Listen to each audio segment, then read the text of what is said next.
और आप देख रहे हैं जोक शो।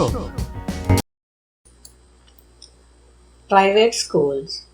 जब स्कूल की छुट्टियों के बाद बच्चे स्कूल गए तो पहले ही दिन टीचर ने बच्चों से सवाल किया कि बच्चों बताओ मीनार पाकिस्तान कहाँ है। सब स्टूडेंट्स बोले मिस लाहौर में। टीचर बोली गलत, पेशावर में है।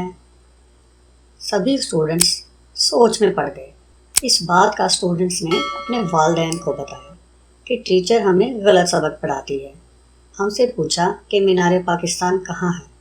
हमने कहा लाहौर में। तो टीचर ने कहा नहीं, पेशावर में।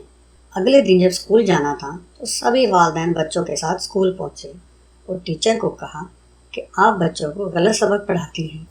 मीनार पाकिस्तान लाहौर में है और आप कहती हैं कि मीनार पाकिस्तान पेशावर में है।